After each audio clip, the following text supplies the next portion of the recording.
So, good afternoon, everyone, and welcome to this virtual session for the Inorganic Chemistry 3 course. So, dear students, we have been discussing the course description in the previous lecture and introductory part of the inorganic chemistry regarding the polymers. So, we have discussed what are the polymers and how we can classify these macromolecules into different classes based on their certain parameters. So we are not adopting the single classification, but we are parallelly classifying these polymeric material into different classes on the basis of different parameters that help us to find out its wide range of properties and illustrate the polymeric material in a better way. So, in the previous lectures, we have gone through certain aspects of the course, course objective, course syllabus, course outcomes, and then we have discussed the content which is present in the syllabus or in the course of this subject. And we discuss regarding the introductory aspect of the polymer. As you know that the polymer, whether it is an organic one or inorganic in origin, has its own importance. In totality, you can see that we cannot expect life on this earth without considering the polymer. So polymer is the basis of life. You can have the biopolymer just like your DNA, RNA. That is also a polymer and responsible for the existence of life and propagation of life on this earth. So when you compare these different classes of the polymeric material, so you will find that polymer branch may be coming in the previous century, but it has been evolved and has been exploited by humankind or man from the date of the civilization. So this is not a new branch as such, but now in modern era, we are exploring the synthetic aspect of the polymeric substances. Okay, because we require number of material for wide range of applications. So naturally, we must have some research and development units which should produce these innovative materials. Okay, because we have wide range of demand and because of the wide range of applications in various sectors. It may be telecommunication, it may be construction, it may be education, it may be aerospace. There are wide range of domains where we can have the application of these wonderful materials. Some of the materials can be used as a substance for delivering the drug in our body. Okay, so these are mostly the organic polymers. Okay, but when we look into the inorganic component also, so there are certain group of inorganic moieties which has tendency to form the polymeric materials. Okay, so although you will have abundance in case of the organic polymers, but when we look into the other side of the inorganic chemistry, you can have wide range of the material which can be put into the polymeric category.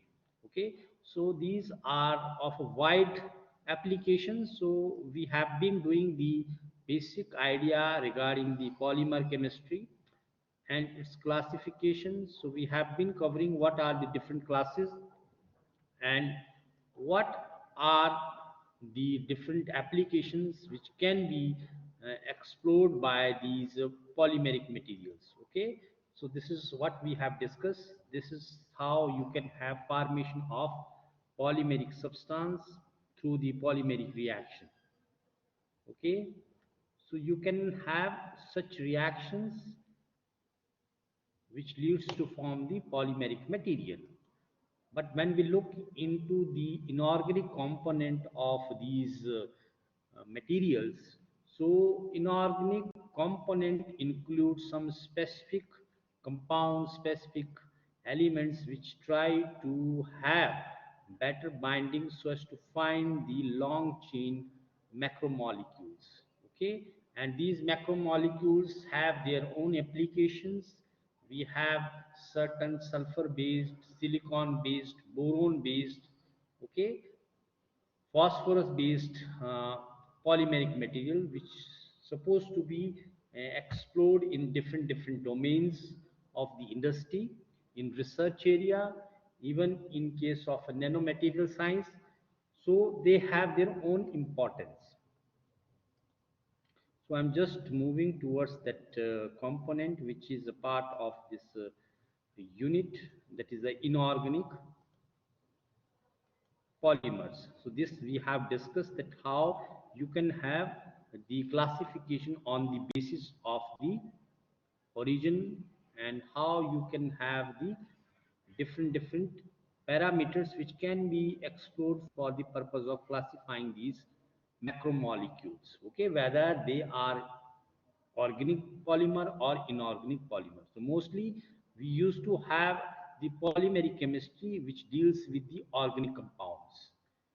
Okay, so naturally you have natural occurring polymers, synthetic polymers, and some of the polymers can be modified from the natural occurring polymers, and those are known to be a semi synthetic polymers. So these are the processes which you will find when you have the organic component or monomers which used to polymerize to form the polymeric substances. Now coming to the inorganic component, okay, see these are the application. On the basis of application, we have studied how you can define the polymeric material on the basis of the substituent group lying on the backbone of the molecule. So these are some of the example we have uh, explained regarding the organic polymers. It may be polysaccharides, it may be the biomolecules just like your DNA, RNA, proteins. Okay, all those are categorized as a polymers. So when we look into the inorganic polymers, okay, so inorganic polymers are very important. And what are the inorganic? The name itself reflects that the inorganic polymers are the giant molecules composed of atoms other than the carbon. Okay, so it will lack this one, that is the carbon content is lacked if we talk about the inorganic polymers. So these atoms are linked together mainly by the covalent bond. So there is a mostly the bond which is supposed to be present when there is a linkage between different units which keep on linking through bonding, and the bonding is a covalent bonding. So inorganic chemistry is a great branch where we can have the study of various high polymers.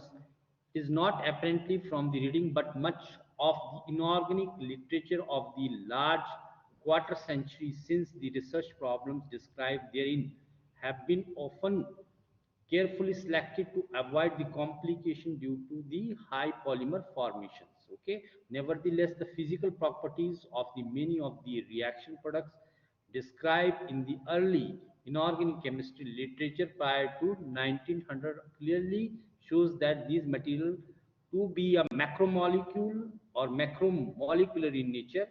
In recently, the inorganic literature, there is a growing trend towards the considering the chemistry of the larger molecular structure instead of merely ringing the change of the substituent group on a single atom.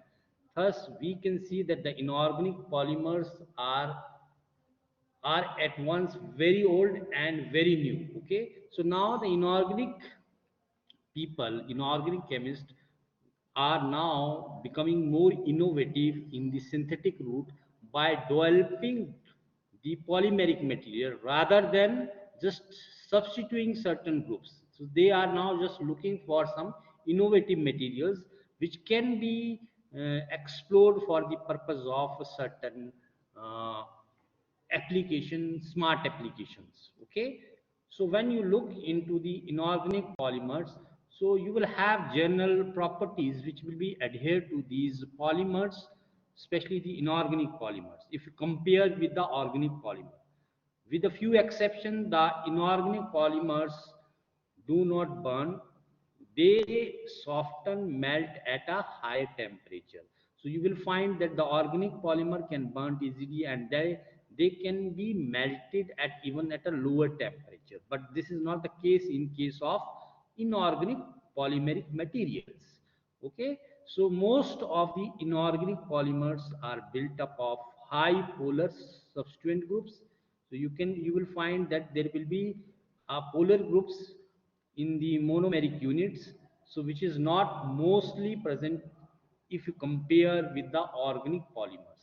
So most of these polymers, however, react with the solvent, and thus there are only a few inorganic polymers which actually dissolve in the solvent properly. Okay, the inorganic polymer have cross-linking structure with a high density of a covalent bonds, and they are generally stiffer and harder than the organic polymers. So in this slide, there is a comparison which will reflect how these polymeric species are different with respect to the organic polymers. Okay, the chain segments between the cross link in the inorganic polymer having the cross link structure are mainly used short. Consequently, these structures are not flexible enough to permit interaction of a solvent molecules. Okay, so the flexibility in case of the inorganic polymer is not that much as you can expect in case of organic polymers. Okay, so inorganic polymers are generally more less ductile than the organic polymers. Thus, while organic polymers such as polyethylene can extend it by about 20% or more before breaking, inorganic polymers break even when stretched by about 10%. So the stretching ability in the inorganic polymer is not that much good. Okay, so although it is there, but it is not comparable with the organic polymer if you compare the organic polymer and inorganic polymers.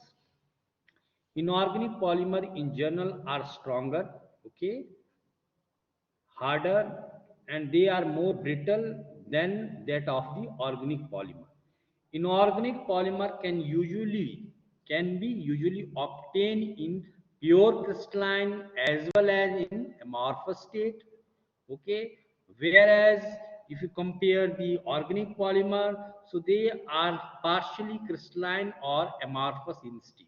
Okay, so these are some of the broad differences you will find when you will go through the concept of polymers in organic as well as in inorganic materials. Okay, so you have this type of the situation which can explain the difference which lie between the organic polymer and inorganic polymer. Definitely the inorganic polymer will have the melting and softening property at elevated temperature if you compare with the organic polymer. Similarly, inorganic polymers have the inorganic polymer have the ability that they contain higher polar groups. Okay, so if you compare the same thing with the organic polymer, they will definitely have certain polar groups but not as compared to the inorganic polymers. Similarly, you will have a better cross linking structure, okay, with the high density, which is high density of the covalent bond which will prevail, which makes these materials more stiffer and harder as compared to the organic polymers. Okay, so these are some of the differences which you will find when you go through the respective uh, polymers which may be organic or which may be inorganic. So you will come to know when you go through the physical property, mechanical property, then you will realize that there is a wide, so vast range of a difference because of the structure of the molecules. They used to exhibit a difference in the properties.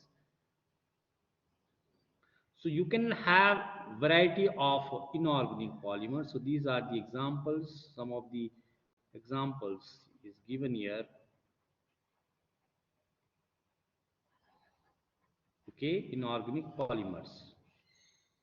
So you have phosphorus based, that is polyphosphogenes. You have another phosphorus based structure, that is a polyphosphate structures. So these are the inorganic polymers. Similarly, silicon based, so this is a silicon based inorganic polymers. So inorganic polymers broadly can be classified and can be divided into different categories depending upon the main component, inorganic component it will have. Okay, so if you compare with the organic polymer, so their classification is much vast. Okay, so here if you have the polymer which contain the phosphorus, so we used to call the phosphorus based polymeric material. Okay, similarly, silicon used to have the formation of a macromolecule, so we used to call as silicon based polymer. Similarly, boron also have tendency because of the functionality in the group, which will compel the monomeric unit to combine in a repeated way to form a macromolecule. So we can have the boron based polymers also. Similarly, you will have another sulfur based polymeric material, and there will definitely important aspect you will have when we talk about the coordination chemistry. So there will be also a coordination polymers. So these are the broad classes you will find in various literature regarding the inorganic polymers. Okay, so this is very important because these polymeric material is not just added to your syllabus in for the purpose of study only, but they have their own application in industry and has been exploited in wide range of domains, whether it is industry, whether it's some other component where we require some stiffer materials, harder material. Okay, so because of its unique physical and mechanical properties, it find a wide range of applications. Okay,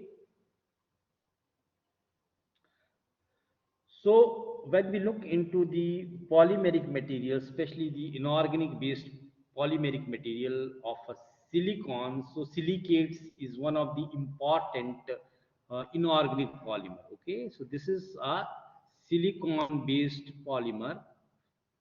Okay, this is silicon based polymeric material. Okay, so as you know that we are living on the earth, and earth is made up of certain elements. So one of the dominant class of the element present on this earth crust is the silicate. Okay, it is the most dominant or abundant mineral on the earth. Nearly the 40% of the common minerals you will have from this category. Okay, so you will have, how you can have this material in different components. There are rocks which is more prominently occupied because of the presence of these materials, that is silicates. Okay, and there are ignition rocks, there are some sedimentary rocks, and there are certain other metaphoric rocks which is comprised of the silicate material. So that is why the composition, earth crust composition, mainly composed of these silicates. Okay, so polymerization occur in silicates because of the presence of a special bond. This bond allow the linkage of the basic building material block, the silicon tetrahedron, and results in the formation of silicates subclasses. Okay, so basically when we look into the polymeric substance, okay, so in that case we have to have certain monomeric unit. Okay, so here the monomer contain the silicon, and this provide a functionality which will react with another silicon containing unit, and this keep on linking to form the long chain. Okay, so this long chain is going to have the higher weight. With the propagation, the macromolecule is going to form. Okay, so here the polymerization is taking place, and we will have the different classes of silicates. Okay, So when we look into the silicates, silicates are basically are the compounds of silicon and oxygen. Okay, it consists of the smallest unit, that is a tetrahedron SiO4 minus 4. This is the unit, smallest unit of silicates. Okay, so these tetrahedrons are joined together to form silicates, and these are linked together by sharing the corners and not the faces or edges. Okay, so they used to link with each other by just sharing the corners. So you should remember this one. Okay, this aspect. So when you look into the different silicates characteristics, as we have explained that these are the silicates, which is nothing but a compound of silicon and oxygen, and they link through the corners rather than the faces or edges. Okay, so there is no oxygen-oxygen bond is there. Only there will be a silicon-oxygen bond is present. So you can look. This is the basic unit of the tetrahedron, that is SiO4. Okay, so you can see that this is the central atom. This is silicon, which is attached with the four oxygen atom. Okay, these are the oxygen atom, and each carry the -1 charge. Okay, so this is the another picture which reflect how you have the distribution of electrons around the oxygen, and this is your central atom, that is silicon. Okay, and each will have -1 charge, so total charge will be -4 on this tetrahedron. So this is the tetrahedral structure. Okay, which clearly indicate how you have the specific location of the atoms which is forming this silicate. Okay, so you can see that tetrahedron has sp3 hybridization. Okay, one can ask you what may be the hybridization of the tetrahedron of the silicate. So you must know what may be the most plausible hybridization which is supposed to be there, and there is a formation of this unit which is going to form later on the polymeric material. So when you look into the classification of the silicates, okay, so silicates can be classified into various categories. Okay, so before you should move to the silicates, I would like to pose certain questions. Okay,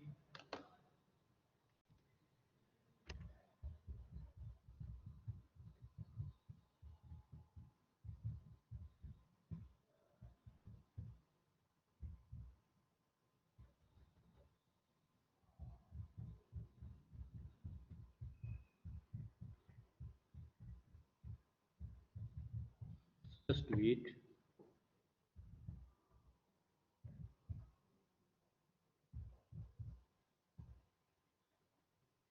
So I'm just putting the questions in a way.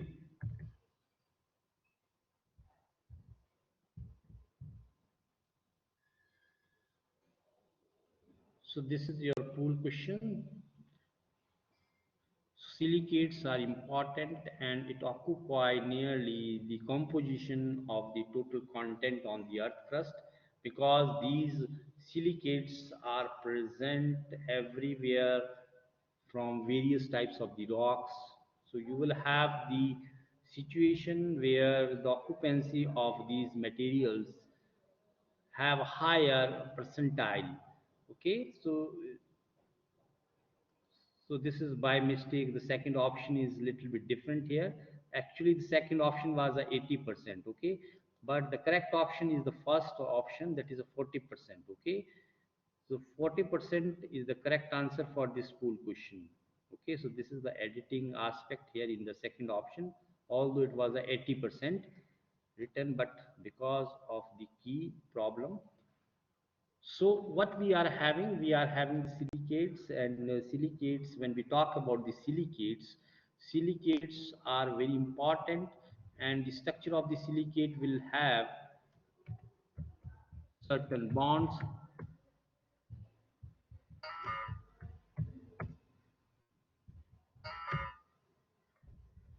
So just wait for the another pool question.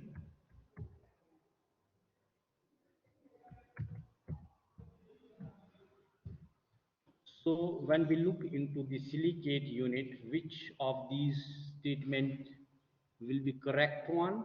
Okay, so is there presence of oxygen oxygen bond in silicates, or it will contain the silicon oxygen bond?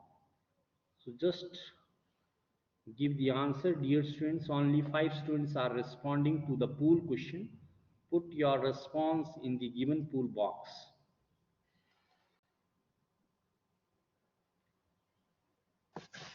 I'm just waiting for the response.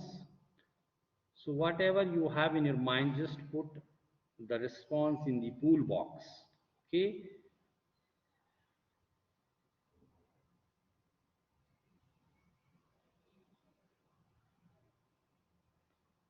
So when we look into the structure of the silicates, you will find that there is a linkage of a silicon and oxygen. You will never find oxygen bonding in silicates. So the first option for this question is the correct one. Okay. So we can classify these inorganic materials when we talk about the polymers, inorganic polymers of silicon, that is silicates. It may be classified as orthosilicates or neosilicates, another name, pyrosilicates, or we used to call sorosilicates or disilicates. Another class is cyclic silicates, which is also known to be a ring silicates. The fourth class is chain silicates, or also known as inosilicates, metasilicates, pyroxenates, or linear silicates. So these are the some alternate names we use to spell regarding the chain silicates. Similarly, you have the sheet silicates, which are also known to be phyllosilicates, and three-dimensional silicates, which is also known as tectosilicates. So these are the classes of the silicates. You have wide range of silicates, and you can classify into different categories depending upon the linkage, the way they used to have cyclic structure, sheet formation, whether they are forming the chain, or this is a three-dimensional network of these units. So we used to call them as a three-dimensional silicates. So when you look into the classification, we can have the detailed aspect of the structure of these polymeric materials, inorganic polymeric materials. Okay. So when you look into the first class, that is the orthosilicates or neosilicates. So this is the first class of the classification of the silicates. These contain discrete SiO4 minus 4 tetrahedral unit in which there is a no sharing of corner.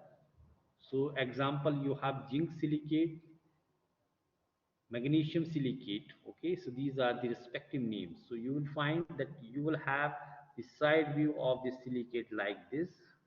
Okay, and the top view will be like this. This is your oxygen, this is the silicon, red one. Okay, silicon is lying at the center of this structure. So you can have the different examples regarding the orthosilicate. Similarly, there is a pyrosilicates, which are also known to be a sorosilicates. Okay, so the general formula is Si2O7 with the -6 charge. Okay, so in pyrosilicates, the structure is like this. In this, the two tetrahedron unit are joined together by sharing one oxygen and form the island form, the shape of which is known to be island silicates. Okay, so you have a variety of the compounds which seems to form this type of the inorganic polymeric material.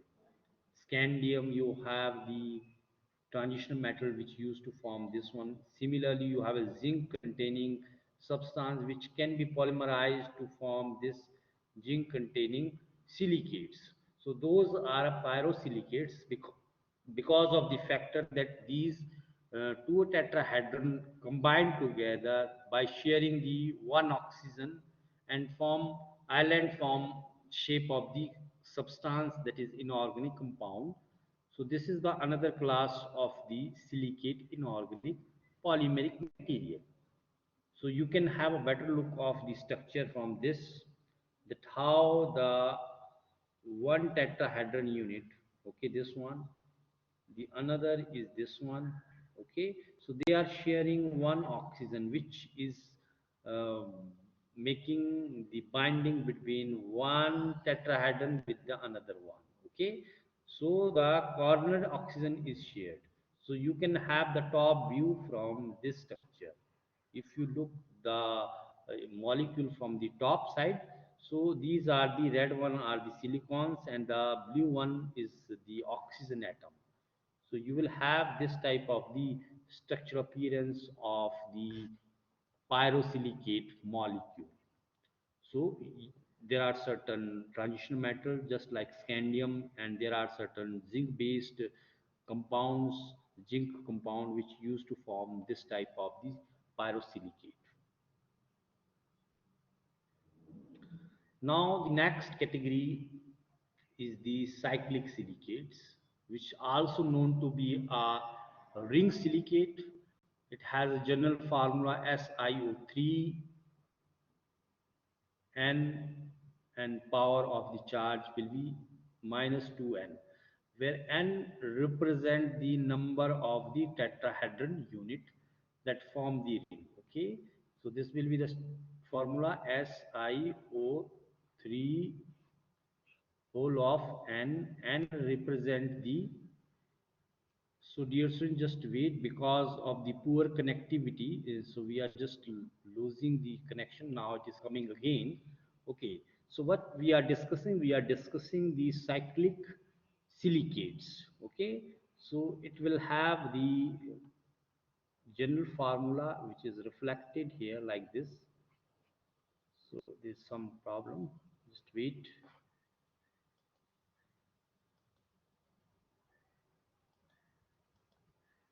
So we are not able to move the slide now. Just wait.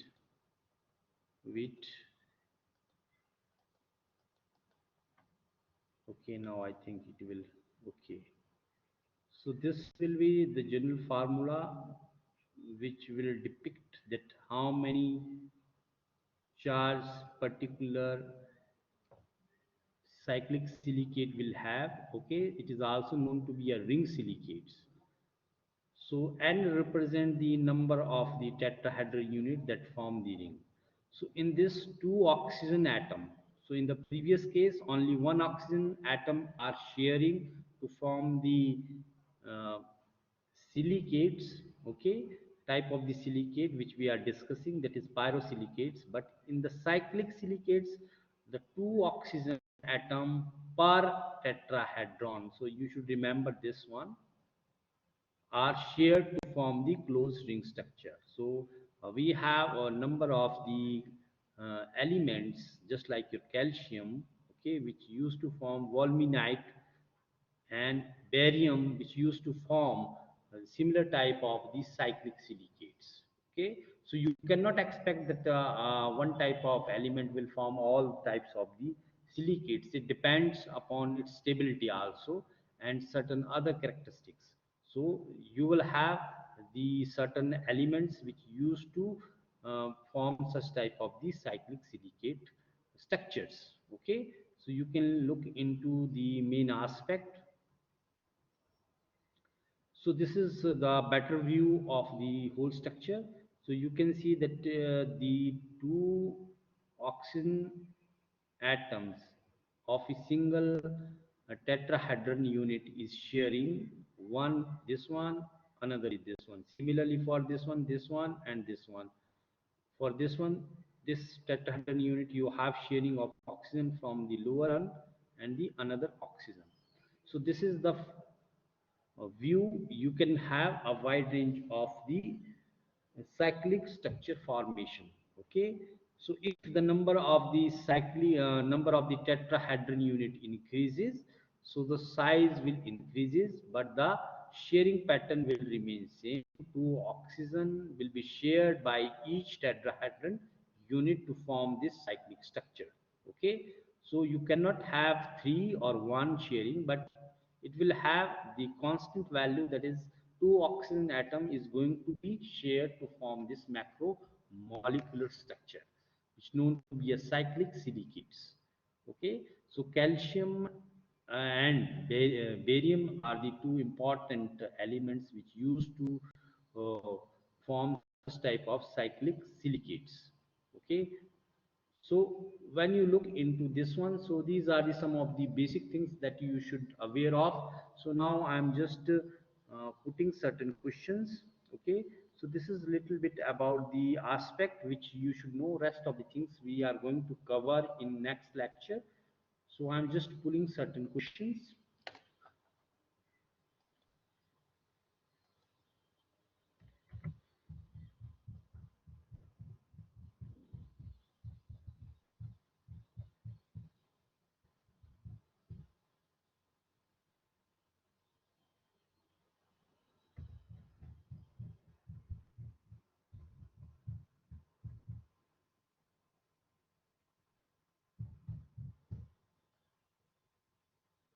Just wait, I'm pulling the questions.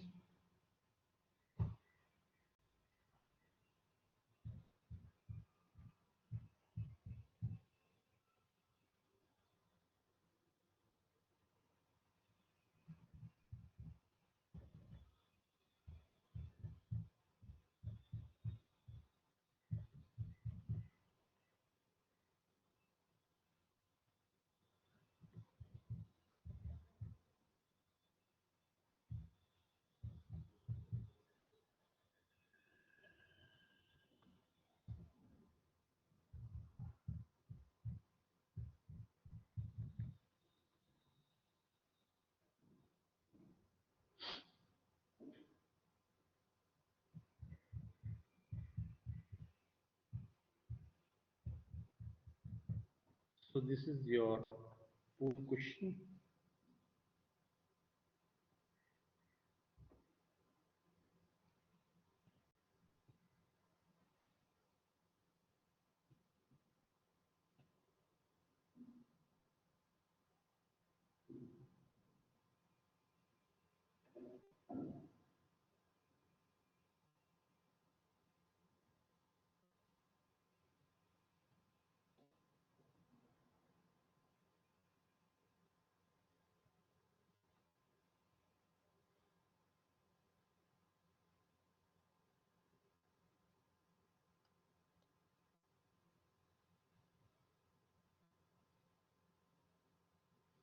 So, dear students, I have just put the question so as to confuse you. Basically, there are two organic polymer in this given question. Okay.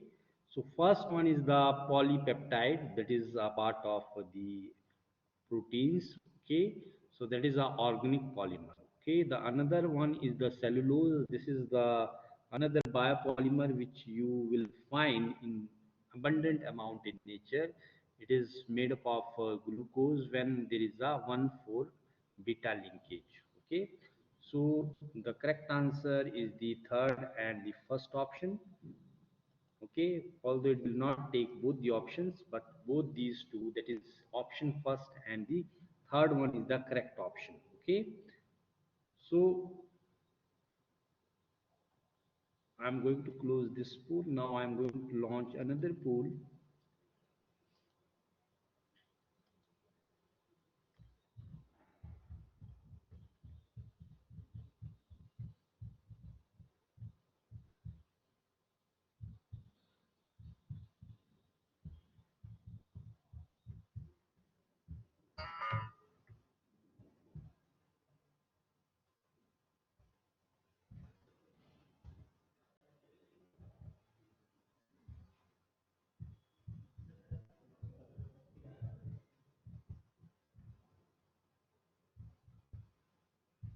So you have another question.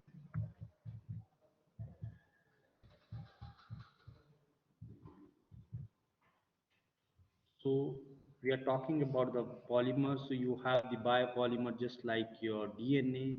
What may be the most plausible units or the components of this polymeric material? So this is a question which is related to this one. So just I am editing the question, so you will find the respective options for this question. So now you can respond to this full question.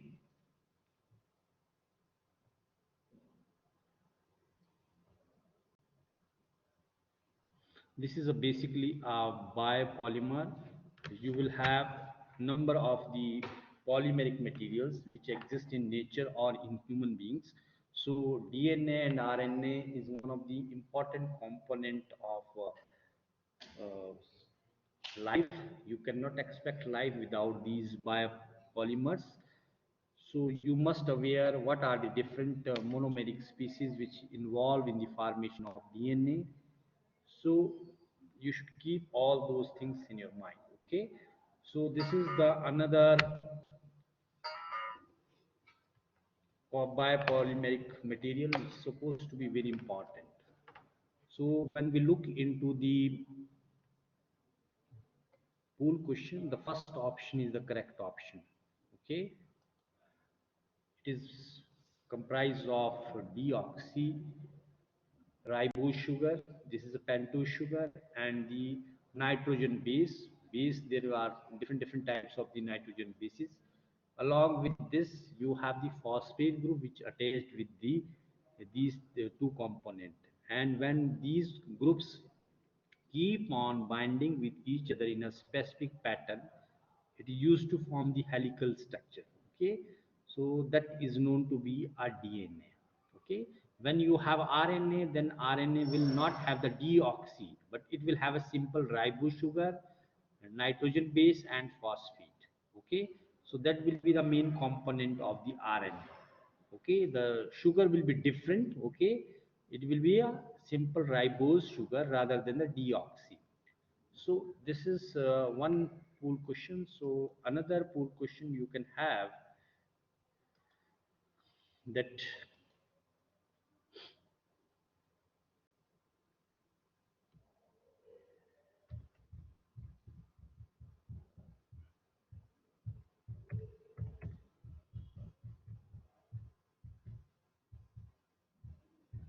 I'm just putting another question. How many oxygen of the tetrahedron unit is shared? How many oxygen atom of the is shared from corner in cyclic silicates? Okay,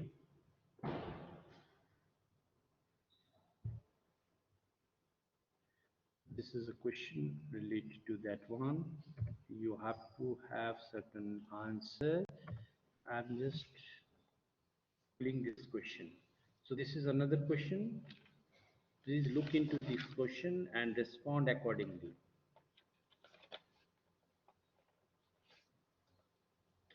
First, look into the cyclic structure of the silicates, then realize how many oxygen atoms we will have where we can have sharing of these atoms, that is oxygen atom through the corners. Okay. Still 10 students are not responding to the pool question. So dear student, just put your response. Okay. Just put your response in the given pool box. So the correct answer, I am going to close the pool. The correct answer is the second one. Okay, we have two oxygen atom from the corners which are sharing with the another tetrahedron to form the cyclic structure. Okay, so this is all about today's lecture. So this is the correct answer. So I'm going to close the pool now.